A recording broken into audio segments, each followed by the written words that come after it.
Welcome to this sacred space of rest and reflection.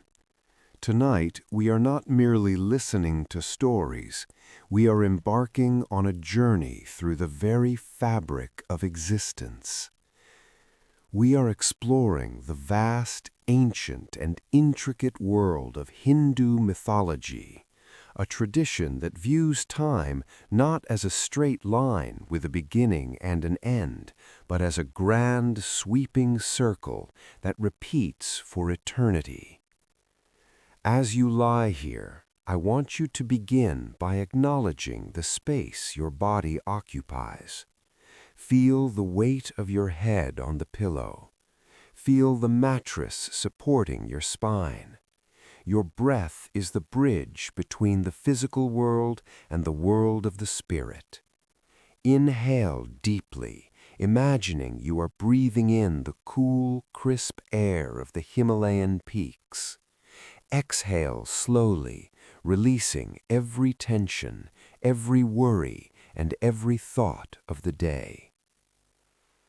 This journey is 3 hours long.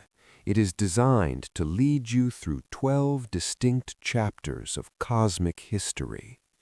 We will witness the birth of the universe, the churning of the oceans, the epic battles between gods and demons, and the profound wisdom of the ancient sages.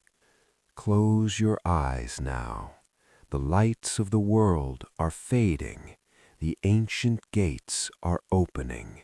We are going back to the beginning of all things. Before there was earth, before there was sky, and before the first spark of light hit the void, there was only the Kshira Sagara. Imagine an ocean that is not made of water, but of pure, white, primordial milk. This milk represents the essence of all life, the unmanifested energy of the universe. It is perfectly still. There is no wind to create a ripple. The surface is like a sheet of white glass, reflecting a sky that has not yet seen a sun. In the center of this great whiteness floats the great serpent, Ananta Shesha. He is the king of the Nagas, but he is more than a creature. He is a manifestation of time itself. His name, Ananta, means endless.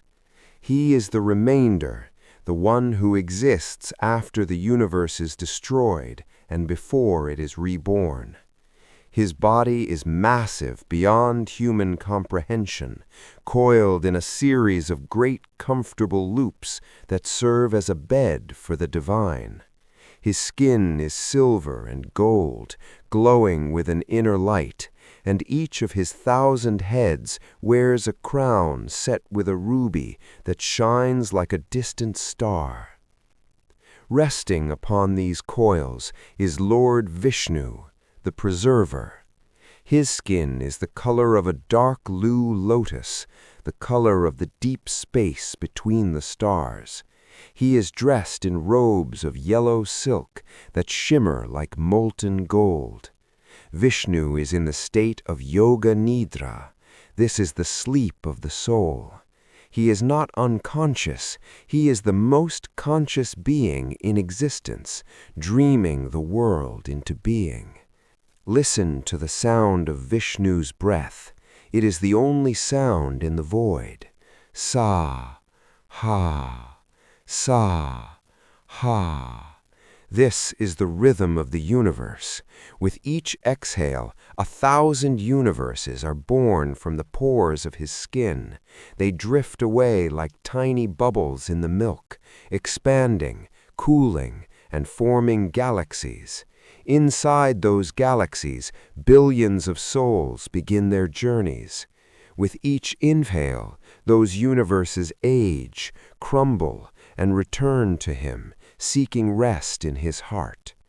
As you listen, imagine yourself as a tiny spark of light floating in that milky ocean. You are safe. You are protected by the 1,000 hoods of Shesha. You are part of Vishnu's dream. The weight of your physical body is gone. You are floating in a sea of pure consciousness. From the navel of the dreaming Vishnu, a single lotus flower begins to grow. It rises on a long, slender emerald stalk, reaching upward through the white mist. This lotus is the foundation of our world. As it slowly unfurls its petals, a soft golden light begins to emanate from its center. Within the heart of the lotus sits Brahma, the creator, with his 4 heads looking toward the 4 corners of the void. Brahma is the first being to awake in the new cycle. He looks into the darkness and utters the first sound, Om. The sound of Om vibrates through the milky ocean. It reaches the coils of the serpent and the heart of the dreaming god. This sound is the seed of all matter. It begins to spin the milk into stars and the stars into planets. The dream is becoming a reality. The silent ocean is beginning to stir with the first motions of life. You are there, at the very center of it all. The peace of Vishnu is your peace. The silence of the ocean is your silence. You are not just a listener, you are the dream itself. Feel the coolness of the milk against your skin. Feel the warmth of the serpent's glow. We are at the dawn of the first age, the Satya Yuga, the age of truth. The world is being born, and it is beautiful. Chapter 2: The Golden Egg and the Architecture of Light. The silence of the milky ocean has begun to hum with the first vibrations of existence. As the lotus rises from the navel of the sleeping Vishnu, we enter the stage of the Hiranyagarbha, the golden womb, the cosmic egg. Imagine, if you will, the absolute darkness of the void before the first star was lit. In the center of this velvet blackness there is a pulse. It is faint at first, like the distant beat of a drum echoing through the empty halls of space. This pulse is the sound of the universe preparing to wake. A tiny point of light appears. It is no larger than a grain of sand, yet it carries the weight and the potential of 1 billion galaxies. Slowly, with a majestic and unhurried grace, this point of light begins to expand. It draws in the surrounding darkness and transforms it into a glowing, radiant gold. It grows and grows until it becomes a perfect, luminous sphere, the golden egg of creation. This egg is not made of stone or shell. It is made of pure, concentrated energy. It is the physical manifestation of the sacred sound, Om. As you lie there in the stillness of your room, imagine this golden radiance washing over you. It is a warm light, but it does not burn. It is the warmth of a sun that has just begun to rise, or the heat of a candle flickering in a quiet temple. The light travels through the void, reaching into the corners of the cosmos that have never known a horizon. It is a light that brings order to the chaos. Inside this golden sphere, the great work of the architect Brahma begins. Brahma sits in the heart of the egg, deep in meditation. He does not build the world with his hands, he builds it with his mind. He listens to the internal vibration of the Hiranyagarbha, and from that sound he begins to separate the elements. The heaviness of the earth begins to settle at the bottom of the egg, forming the foundations of the mountains and the deep, silent caves. The lightness of the air rises to the top, forming the infinite heights of the heavens. The fire of life sparks in the center, creating the heat that will eventually fuel the hearts of every living creature. Imagine the focus of the Creator.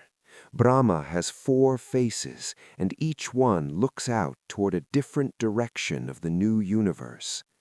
One face looks toward the north, seeing the frozen peaks of future mountains. One looks toward the south, envisioning the vast rolling oceans. One looks east toward the rising of the first sun, and the last looks west toward the first setting of the stars. He sees all of time and all of space as a single unified map. As you breathe in, imagine you are breathing in this golden dust of creation. The air is thick with the scent of ozone and ancient fire. Every cell in your body is a tiny reflection of this golden egg. You are made of the same light, the same vibration, and the same stillness. The shell of the Hiranyagarbha is a barrier between you and the noise of the outside world. Within this shell, there is no time, there are no deadlines, there is no worry. There is only the steady, rhythmic growth of the universe. For 1,000 years, the egg gestates in the silence of the dreaming Vishnu and the wisdom of the meditating Brahma. It is a time of waiting, a time of deep, restorative rest. The universe is not in a hurry to be born, and you do not need to be in a hurry to wake. Let the golden light become heavier now. Imagine it as a thick, warm blanket that is being draped over your limbs. Your legs feel heavy and warm. Your arms are relaxed and still. Your mind is as quiet as the center of the egg. The egg begins to vibrate more intensely now. The sound of Om becomes a deep, resonant drone that vibrates in the very marrow of your bones. This is the sound of the shell beginning to crack. But even this cracking is a peaceful process. The shell divides perfectly into 2 halves. The upper half, made of the finest silver and gold, rises up to become the sky, the Dyaus. The lower half, made of the solid and the enduring, becomes the earth, the Prithvi. Between the two, the atmosphere is born, giving space for the wind to travel and for the first breath to be taken. You are there, witnessing the architecture of light. You are lying on the foundation of the new earth, looking up at the first ceiling of the stars. The world is finally taking shape, and it is a world built on the foundation of your own peace. The golden egg has opened, and the first morning of the universe is about to begin. Stay here in the golden glow. Let the warmth anchor you. We are leaving the void behind and entering the world of form, but the silence of the egg remains within you. It is your sanctuary. It is your home. Chapter 3. The Churning of the Cosmic Sea. The universe has been formed. The heavens and the earth have taken their places, but the essence of eternal life is still hidden. We move now into one of the most rhythmic and powerful chapters of our journey, the Samudra Manthan, or the churning of the ocean of milk. As you lie still, imagine the world around you becoming a vast shoreline. The air is thick with the scent of salt, cream, and ancient magic. The Devas, the beings of light, and the Asuras, the beings of shadow, have realized that they cannot reach the ultimate truth alone. They must work together. They have come to the shores of the Kshira Sagara, the same white ocean where our journey began. They seek the Amrita, the nectar of immortality, which lies buried at the very bottom of the cosmic depths. But to find it, The ocean cannot remain still. It must be stirred. It must be churned. To do this, they have taken the great mountain, Mandara, and uprooted it, placing it in the center of the Milky Sea to act as a churning rod. But the mountain is so heavy that it begins to sink into the soft floor of the ocean. Seeing this, Lord Vishnu takes his second form, the avatar Kurma, a giant celestial tortoise. He dives into the deep white silence and settles on the bottom, allowing the mountain to rest upon his massive, indestructible shell. Feel the stability of that tortoise beneath you. He is the foundation that never moves. He is the bed that supports your weight, steady and eternal. The serpent king, Vasuki, is then wrapped around the mountain like a rope. The demons take hold of the serpent's head, and the gods take hold of the tail. And so the great churning begins. Imagine the rhythm of their movement. Pull, release, pull, release.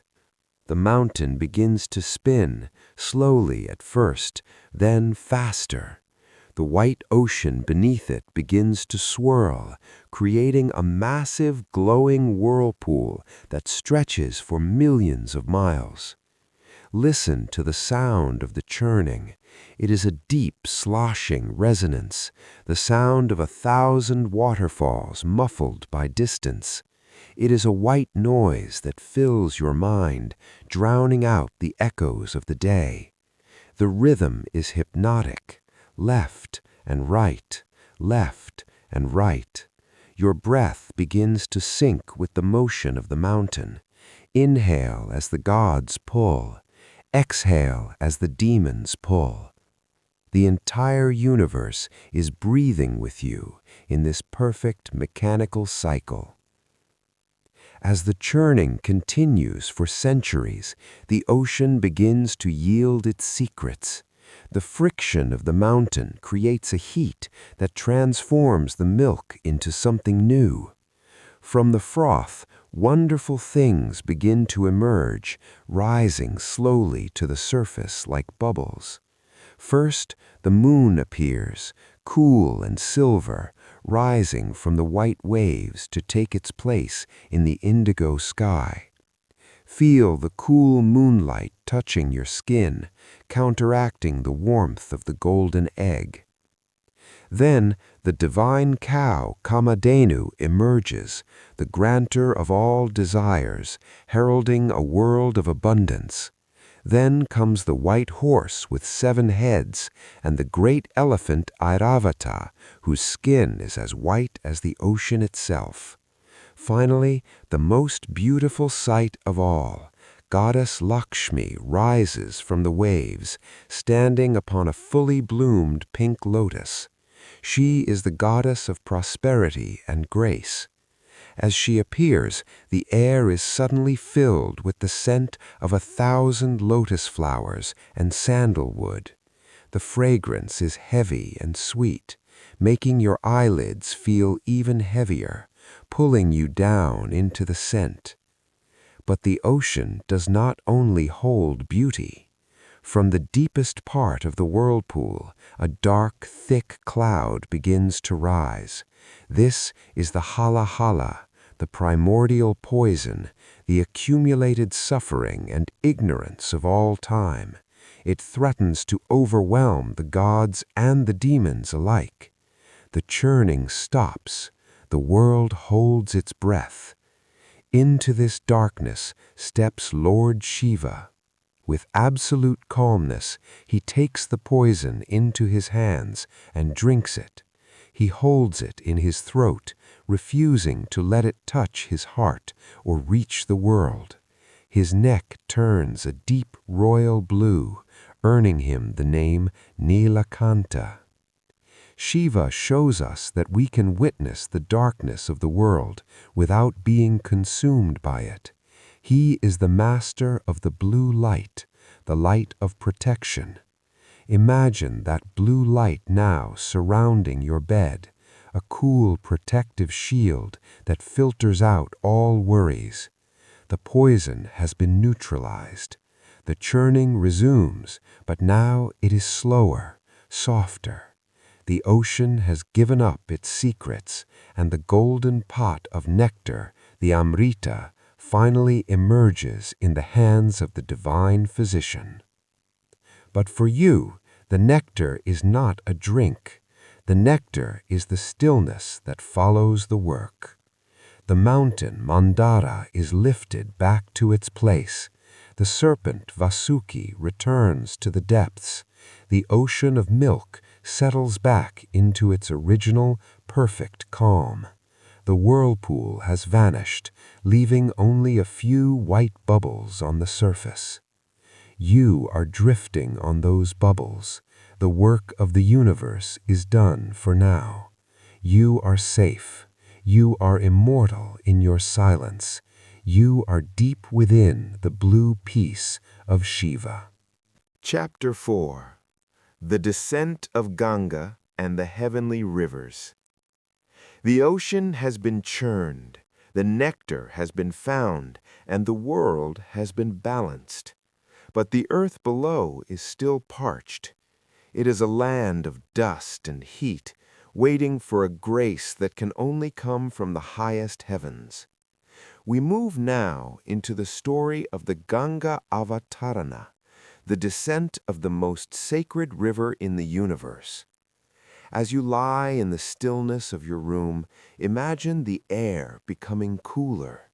The salt of the milky ocean is replaced by the crisp, sharp scent of mountain ice and ancient stone. You are no longer on the shore. You are standing at the foot of the Himalayas, the roof of the world. High above the clouds, in the realm of the stars, flows the river Ganga. In the heavens, she is known as the Akasha Ganga, the Milky Way. She is a river of pure light, a torrent of celestial energy that flows through the gardens of the gods. But the earth needs her. The ancestors of the great king Bhagirata have been reduced to ashes, and only the touch of Ganga's waters can purify them and bring peace to their souls. However, there is a problem. Ganga is a goddess of immense power. Her fall from the heavens is so forceful, so thunderous, that it would shatter the very foundations of the earth. The world would be washed away by the weight of her descent. Bhagirata prays to the only one who has the strength to withstand such power, Lord Shiva, the great ascetic, the dweller of Mount Kailash. Imagine Shiva now. He is sitting in perfect meditation on the highest peak. He is as still as the mountain itself. His skin is covered in white ash, his eyes are half closed, and his hair, massive, dark, and matted, is piled high upon his head like a forest of roots. He hears the prayer of the king and the roar of the river. He stands, plants his feet firmly on the granite peaks, and unbinds his locks. Ganga leaps from the heavens. Imagine a waterfall made of liquid starlight, a mile wide, crashing down from the velvet blackness of space. The sound is like 1,000 lions roaring at once. But as she hits the crown of Shiva's head, something miraculous happens. Shiva catches her in the labyrinth of his hair. The wild, chaotic energy of the river is caught in the tangled, sacred forest of his locks. She wanders through the thousands of strands of his hair, losing her fury, losing her weight, until the thunderous roar becomes a gentle, melodic trickle. Listen to that sound. It is no longer a crash. It is a soft, rhythmic gurgling. It is the sound of a mountain stream in the dead of night. Shiva, the master of transformation, has turned a destructive force into a life-giving grace. He allows the river to flow out from his hair in 7 gentle streams, trickling down the rocky faces of the Himalayas and onto the plains below. Feel the cool mist of the Ganga touching your forehead. It is a holy water that washes away the fatigue of your muscles and the noise of your mind. As the river flows, the dust of the earth turns into fertile soil. The flowers bloom in her wake. The trees lean toward her banks. You are like the earth, and the river is your peace. Imagine the water flowing through your own body, starting at the crown of your head, moving down through your shoulders, your chest, and your legs, carrying away every tension, every heavy thought. She is always at rest. She flows toward the sea, reminding us that we too are heading toward our own great ocean of silence. Shiva sits back down on his tiger skin, his task complete. The mountain is silent once more. The stars are reflected in the clear, moving water of the river. You are resting in the shadow of Mount Kailash. The air is thin and pure. Each breath you take is a gift from the mountain. The sound of the river is a constant, soothing lullaby that tells you that you are purified. You are clean. You are at peace. The celestial has become earthly, and the divine is flowing through your very soul. Stay here by the banks of the silver river and let the current carry you into the deep, dark valleys of sleep. Chapter 5.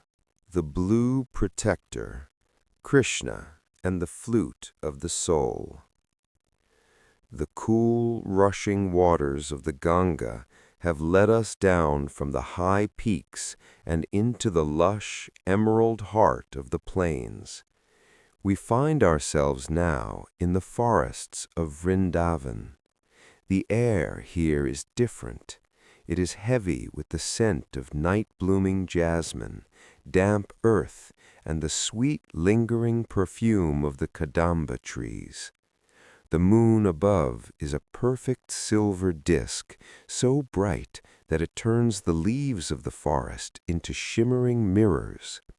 We are entering the realm of the Blue Protector, Lord Krishna, the manifestation of divine love and the music of the soul. Imagine you are walking through this forest. The grass beneath your feet is as soft as velvet, and the air is as warm as a gentle embrace. Every tree here is ancient, its branches heavy with blossoms. But the forest is not loud. It is held in a state of samadhi, a deep spiritual stillness. The birds have ceased their chirping, and the cows in the distance have stopped their grazing. Everything in the universe is waiting. Everything is listening. Under the shade of a massive banyan tree, whose roots reach down into the earth like the fingers of time, stands Krishna. He is the color of a monsoon cloud, a deep and mesmerizing blue that reflects the infinite nature of the space between the stars. He wears a crown of peacock feathers, and his yellow silks glow with an inner radiance. He holds a simple flute made of bamboo to his lips. Listen. Out of the silence, the first note arises. It is not a sound you hear with your ears. It is a vibration that resonates in the center of your chest. The music of Krishna's flute is the anahata nada, the unstruck sound. It is the melody that was playing when the first stars were born, and it is the melody that will play when the last star fades. The sound is slow, liquid, and golden. It winds its way through the trees like a river of light.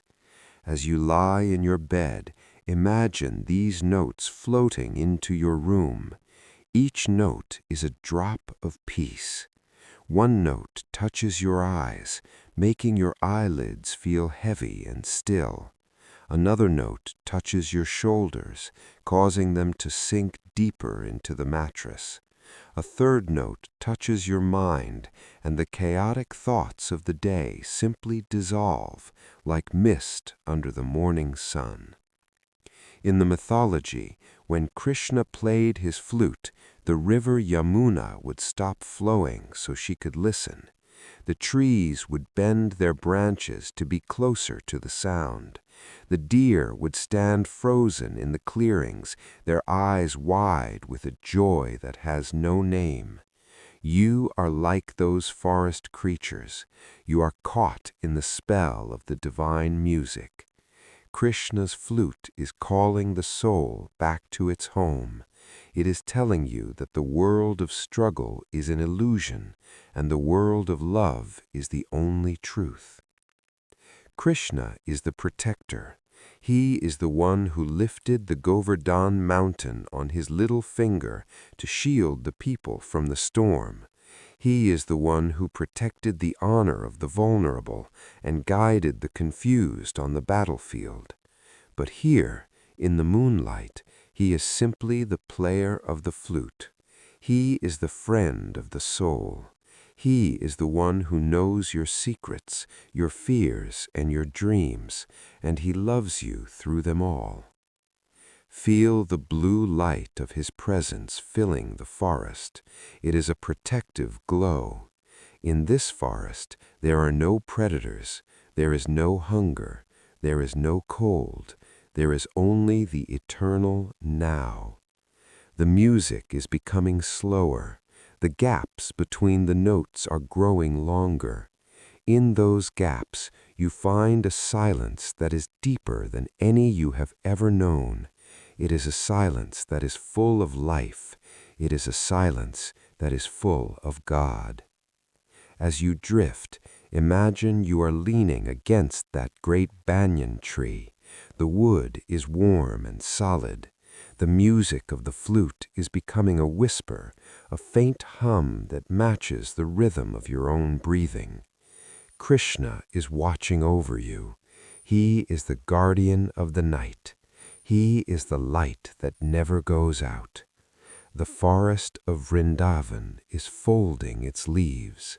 The moon is climbing higher into the indigo sky. You are safe. You are loved. You are part of the song. Chapter 6. The Bridge of Stones. Rama and the Victory of the Light. The music of the flute has faded into the soft rustle of palm leaves, and we find ourselves standing upon the edge of the southern sea. The air here is warm and thick with the scent of salt, wet sand, and tropical blossoms. We have arrived at the threshold of the Ramayana, the journey of Lord Rama. Before us lies a challenge that seems impossible, a vast churning ocean that separates the prince from his beloved Sita. But in this realm of myth, the impossible is merely a gateway to a miracle. Imagine the scene at the water's edge. An army of forest beings has gathered, and at their head stands Rama, the prince of the sun.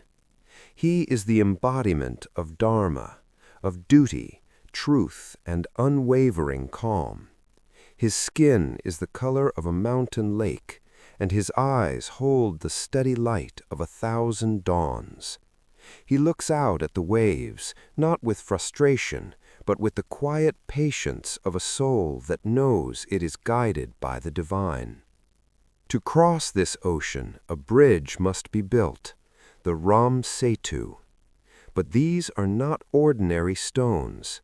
The monkeys and the bears bring boulders of granite and limestone from the mountains.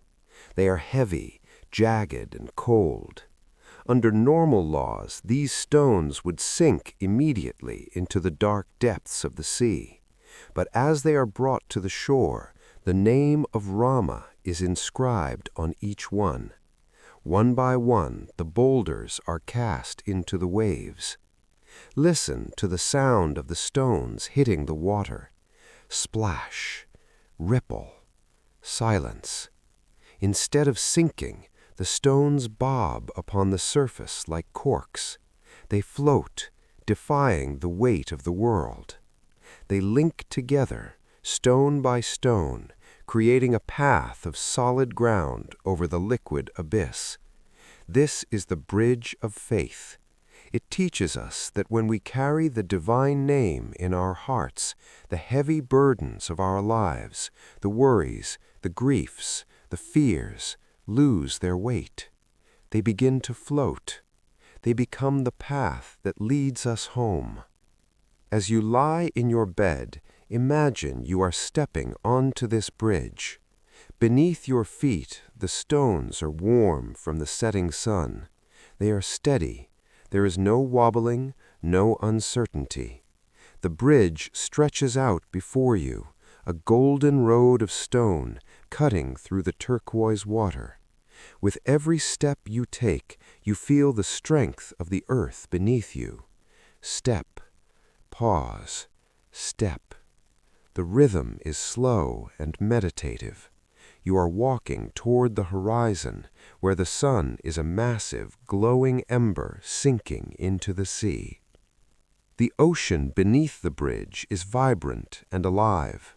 You can see the shadows of great fish moving in the depths, but they do not trouble you. You are elevated. You are protected. The name etched into the stones beneath your feet glows with a soft, pulsing light, matching the rhythm of your own heartbeat. This light travels up through the soles of your feet, through your legs, and into your spine, filling you with an unshakable sense of security. Rama walks this bridge with you. He is the protector of the journey. He reminds you that the war against darkness has already been won in the realms of the spirit. The 10-headed demon Ravana, who represents the scattered and ego-driven mind, cannot cross this bridge. Only the one who is centered, only the one who is simple, can walk this path. As you move further along the bridge, the shore you left behind disappears into the purple mist of the evening. The shore you are heading toward is not yet visible. You are in the middle of the ocean, suspended between the past and the future. In this middle space there is absolute peace.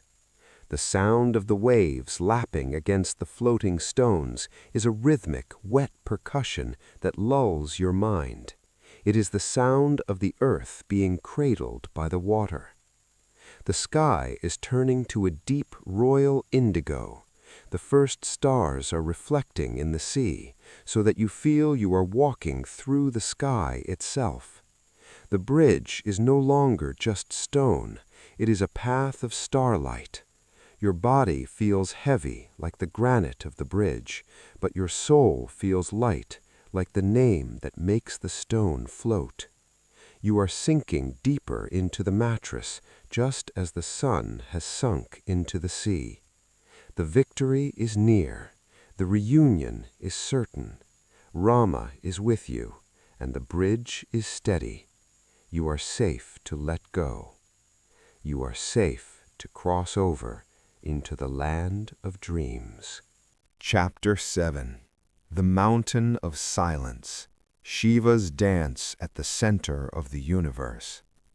The tropical air of the Rama's bridge has faded, and the humidity of the ocean has been replaced by a thin, sharp, and incredibly pure atmosphere.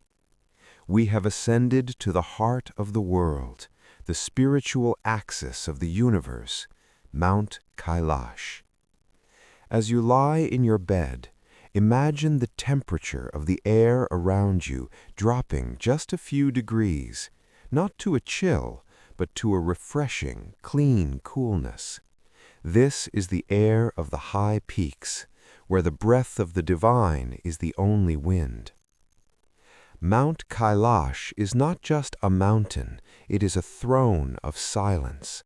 It is a massive four-sided pyramid of black rock and white ice, reaching up into the indigo sky as if to pierce the fabric of the heavens. Here, time does not move. There are no clocks here, no schedules, no noise. There is only the presence of Lord Shiva, the Mahayogi, the great ascetic who sits at the center of the world. Imagine Shiva now. He is seated on a tiger skin at the mouth of a cave. His body is smeared with the white ash of sacred fires, representing the truth that all material things eventually pass away. Around his neck is the serpent Vasuki, resting peacefully, symbolizing that even the most primal forces can be tamed by the power of meditation. A crescent moon is tucked into his matted hair, and from the crown of his head the waters of the Ganga trickle down in a silver thread. Shiva is the master of the void. In his presence, the chatter of your mind, the lists of things to do, the worries about tomorrow, the regrets of yesterday, simply ceases to exist. It is as if a heavy velvet curtain has been drawn across the world. Look into his eyes. They are half closed, fixed on a point within his own heart.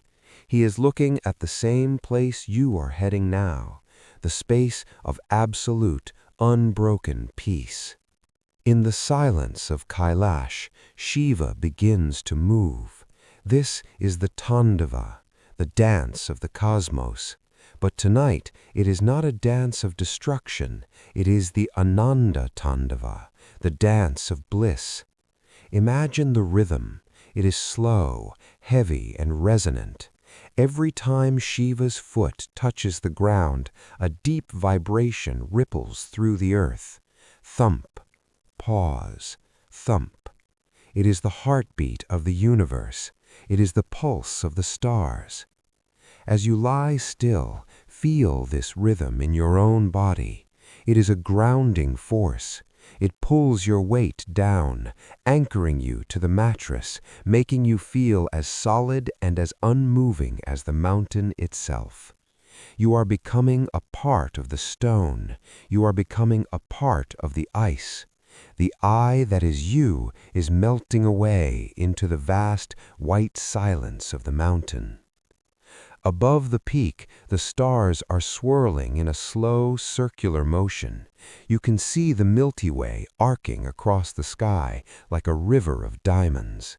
Shiva's dance is what keeps the stars in their orbits. His stillness is what allows the world to rest. He is the guardian of the night. He is the protector of the outcasts, the dreamers, and the sleepers. In his shadow, you are completely hidden from the stresses of the world. The fire in the cave is crackling softly. The orange light flickers against the blue-tinted ice. Listen to the silence between the crackles of the wood. That silence is the home of the soul. It is a silence that is not empty, but full of wisdom, full of strength, and full of love. Shiva is whispering a mantra into the cold air, a sound so low it is more of a feeling than a word. It is the sound of Om Namah Shivaya, I bow to the inner self. The mountain is calling you to let go of everything that is not essential. You do not need your name here. You do not need your history. You only need your breath. Inhale the cold silver light of the stars. Exhale the warm, dark smoke of the fire. You are sinking. You are fading. You are becoming the mountain of silence. Shiva is watching. The moon is shining. The dance is slow. You are finally, truly at rest. Chapter 8. The Divine Mother, Shakti, and the Radiance of Life. The cold, crystalline silence of Mount Kailash begins to soften. The sharp edges of the ice melt away, and the air begins to glow with a warm amber light. We are moving from the stillness of the Father into the heartbeat of the Mother. This is the realm of Shakti, the primordial energy, the power that allows the universe to breathe, to move, and to be. As you lie in your bed, imagine the coolness of the mountain being replaced by a gentle, radiant warmth. It is the warmth of a sun-drenched field, or the heat from a mother's hand resting on a child's forehead. Shakti is the great goddess, the Mahadevi. She is the energy that Shiva meditates upon. If Shiva is the silent sky, Shakti is the wind that moves through it. If Shiva is the ocean, Shakti is the wave. Without her, the universe would be motionless. Feel that energy now in your own body. It is the subtle hum in your nerves, the steady beat of your heart, and the warmth in your blood.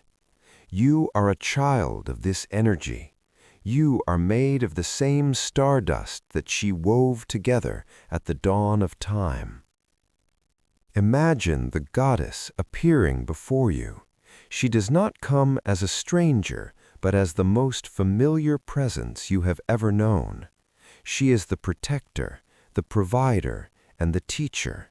She takes many forms to meet your needs. First, she appears as Lakshmi, rising from a golden lotus. She is the goddess of abundance. She is the scent of ripened grain and the shimmer of gold. As she looks at you, she pours a stream of golden coins from her palm. But these coins are not metal. They are drops of pure contentment. They fall around you, making a soft, metallic chiming sound that lulls you deeper into the mattress. You have everything you need. You are abundant. You are enough. Then she shifts into the form of Saraswati. She is dressed in white, as pure as the Himalayan snow, seated on a graceful swan. She plays the veena, a stringed instrument that carries the melody of the spheres. The music is thin, high, and clear, like a silver thread winding through your mind. It clears away the clutter. It washes away the confusion. She is the goddess of wisdom and art. She reminds you that your life is a masterpiece, and tonight the canvas is blank and ready for rest. And when you feel afraid, when the shadows of the world seem too long, she takes the form of Durga. She sits upon a powerful lion, her 10 arms holding symbols of protection. She is the warrior who stands at the gate of your sleep. No nightmare can pass her. No worry can breach her shield. She is the fierce love of a mother protecting her young. Behind her shield, you can finally let your guard down. You can let your muscles go slack. You can let your breath become shallow and easy. You are protected by the highest power in the cosmos. Imagine you are lying in a vast field of night-blooming lotuses. Each flower is a soft, glowing lantern of pink and white. The fragrance is intoxicating, a blend of honey, musk, and ancient earth. It is a heavy scent that fills your lungs and makes your head feel light. The goddess is moving through the field, her silken robes rustling like the leaves of a forest. Every step she takes creates a ripple of light in the grass. She comes to stand beside you. She reaches out a hand and touches your heart. Feel that touch.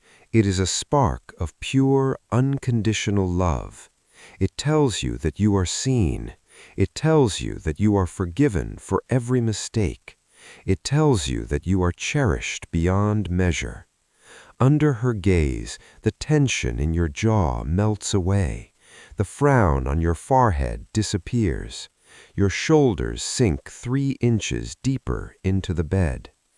The goddess is the mother of the stars, but she is also the mother of your dreams. She is weaving a blanket of starlight to cover you. The threads are made of peace, silence, and grace. As she tucks this blanket around you, the world outside begins to vanish. There is only the golden glow of the goddess and the rhythmic humming of the universe. You are resting in the lap of the infinite. You are safe. You are warm. You are loved. The mother is here, and all is well. The warm, protective embrace of the mother remains with us, but the world around us is beginning to change. The solid ground of the lotus field starts to shimmer and ripple like the surface of a pond. We are entering the realm of Maya, the great illusion, the cosmic play of the universe. As you lie in the stillness of your room, imagine that the walls are no longer solid. Imagine that the ceiling is a vast tapestry of stars, and the floor is a liquid time. Maya is the power that creates the grand drama of existence. She is the weaver who takes the invisible threads of spirit and turns them into the visible world. She weaves the mountains, the oceans, the faces of the people you love, and the very air you breathe. But tonight, Maya is showing you a secret. She is showing you the back of the loom. She is showing you that the world is a beautiful, shifting dance of light and shadow. Imagine a giant loom stretching across the sky. The threads are made of starlight and gravity. Every thread represents a thought, a memory, or an experience. Over and under, over and under. The shuttle of the loom moves back and forth with a rhythmic wooden clicking sound. Click, slide, click. This is the rhythm of the world. It is the sound of the seasons changing. It is the sound of the tides rising and falling. It is the sound of your own heart beating in the dark.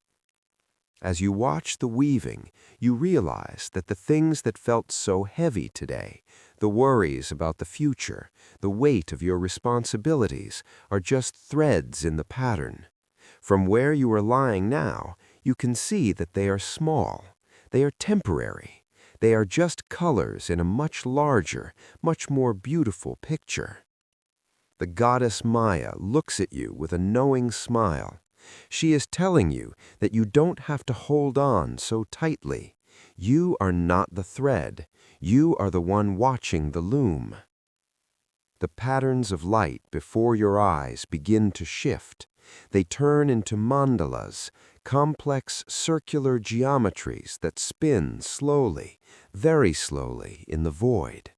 As they spin, they pull your focus away from the outside world and toward the center. Focus on the center of the spinning light. It is a point of perfect, unmoving blackness. In that center, there is no illusion. In that center, there is only you. The air around you feels like velvet. It is thick and soft, pressing gently against your skin. You are floating in a sea of patterns. You see the birth of a galaxy in one corner of the loom and the fall of a leaf in another. To the universe, they are the same. Both are beautiful. Both are fleeting. Both are part of the dance. Feel your mind becoming like a mirror. A mirror doesn't keep the images that pass over it. The clouds come and the clouds go, but the mirror remains clear and still. Your mind is that mirror. Let the thoughts of the day pass over you like clouds on the loom. Do not try to catch them. Do not try to stop them. Just watch them flicker and fade. The weaving is slowing down now. The colors are becoming darker, deeper, shades of charcoal, plum, and indigo. The clicking of the loom is becoming a faint, distant echo. You are sinking through the threads. You are falling through the patterns. You are moving past the world of form and into the world of pure, formless sleep. The illusion is fading. The mask of the world is being set aside. You are entering the space where there are no names, no dates, and no troubles. There is only the weaver and the woven, and tonight they are the same. You are the starlight. You are the loom. You are the silence. Sleep is the ultimate truth behind the dance of Maya. Drift now into the center of the pattern. Chapter 10. The Four Yugas, the Wheel of Time, and the Ages of Man. The shifting patterns of Maya's loom have begun to align, forming a single titanic shape in the darkness. We are standing now before the Kala Chakra, the great wheel of time. In Hindu mythology, time is not a narrow path that we walk once and leave behind. Time is a great turning circle. It is a wheel that has no beginning and no end. As you lie in your bed, imagine the immense scale of this rotation. Each turn of the wheel takes millions of years. It moves so slowly that to a human mind it feels like absolute stillness. Feel the gravity of this wheel. It is a heavy, grounding force. It is the weight of history, the weight of 1 billion souls, and the weight of the stars. But it is a comfortable weight. It is the knowing that everything happens in its own time. You do not need to hurry the world. You do not need to fix the world. The wheel is turning, and you are simply a passenger resting on one of its spokes. The wheel is divided into 4 great ages, the yugas. The first is the Satya Yuga, the golden age. Imagine the wheel glowing with a brilliant white light. In this age, truth is the only law. Humans are like gods, living for thousands of years in a world of perpetual spring. There is no hunger, there is no fear. Meditation is as natural as breathing. As the wheel turns, we move into the Treta Yuga, the Silver Age. The light softens. Virtue begins to fade, but the world is still full of heroes and sages.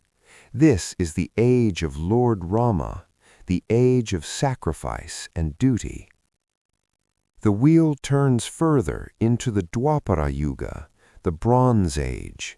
The light dims to a warm sunset orange. This is the age of Krishna, an age of complexity and great wars, where the balance between good and evil becomes a delicate dance. And finally, the wheel turns into the section of cold, heavy iron, the Kali Yuga. This is the age we live in now. It is the age of shadows, of noise, and of forgetfulness. It is the shortest of the ages, but it feels the heaviest. Listen to the sound of the wheel turning. It is a low subterranean rumble. Grind and turn, grind and turn. It is the sound of tectonic plates moving. It is the sound of the earth's heart beating in the dark. In the Kali Yuga, the world feels frantic. The minds of men are like stormy seas. But listen closely to the wheel. Even in the heart of the Iron Age, the wheel is moving us back toward the gold. Every shadow is a sign that the light is coming. Every winter is a preparation for the spring. As you breathe, imagine you are breathing in sync with the great cycle. One breath, one century, one exhale, one age. Your body is sinking deeper into the bed, pulled down by the vast planetary mass of the wheel. The iron of the Kali Yuga is not a prison, it is a shield. It is a heavy blanket that protects you from the distractions of the heavens. In this dark age, the most powerful thing you can do is find the stillness within. You are a traveler who has seen the gold, the silver, and the bronze. You carry the memory of the golden age in your very DNA. That piece is not lost, it is just resting. The wheel is turning you away from the noise of the world and toward the quiet of the inner self. The constellations on the stone wheel are blurring now, becoming a single soft ring of light. The friction of the turning is creating a warmth that radiates through your limbs. The wheel is moving toward the end of the cycle. The iron is becoming smooth. The darkness is becoming soft. You are at the point where the wheel pauses before the new dawn begins. In that pause, there is no time, there is no age. There is only the presence of the soul, watching the stars turn. The weight of the world is being lifted by the very wheel that carried it. You are free from the clock. You are free from the calendar. You are drifting into the timeless space between the yugas. The wheel is slow. The wheel is steady. The wheel is taking you home. Chapter 11. The Third Eye, Shiva's Fire, and the Light of Wisdom. The great wheel of the ages has turned us inward. We have left the oceans, the mountains, and the cosmic loom behind. We are now entering the most intimate chamber of the universe, the space within your own heart. We are at the threshold of the Ajna chakra, the third eye. In the myths, this is the eye of Lord Shiva, the eye that sees beyond the veil of Maya. As you lie perfectly still, imagine the world around you fading into a soft, featureless dark. The only thing that remains is a single, tiny spark of light located right between your eyebrows. This spark is not a fire that burns, it is a fire that illuminates. It is a cool, steady flame, like a candle burning in a windless room. Focus on this light. Imagine it growing slightly larger with every breath you take. As the light expands, it begins to dissolve the last remnants of your ego. The I that has a name, the I that has a job, the I that has worries, all of it is being touched by this light and turning into a fine, silver mist. Shiva opens his third eye to burn away desire and ignorance, but tonight he opens it to show you the truth of who you are. You are not the body that is tired. You are not the mind that is busy. You are the light that is watching the body and the mind.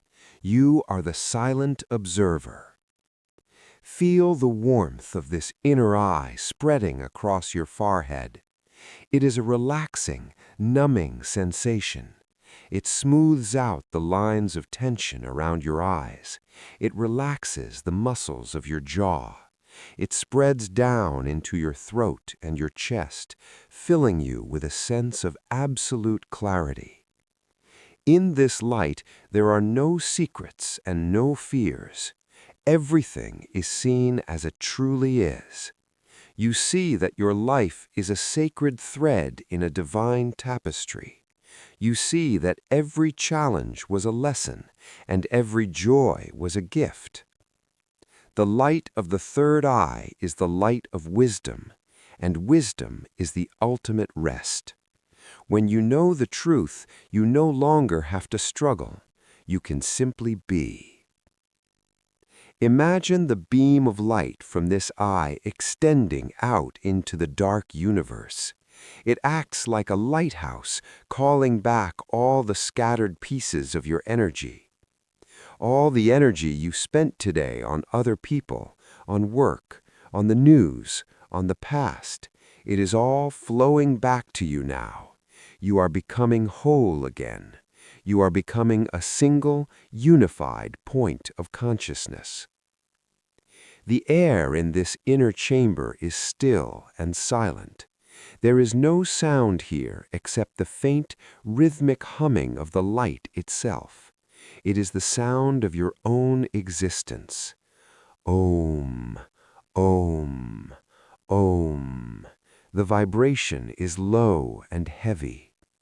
It acts as a final anchor, pulling you down into the deepest layers of the subconscious.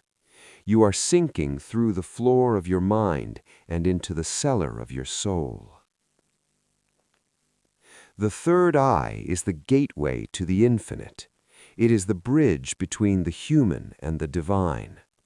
As you look through this eye, you see the stars not as distant objects, but as reflections of your inner radiance.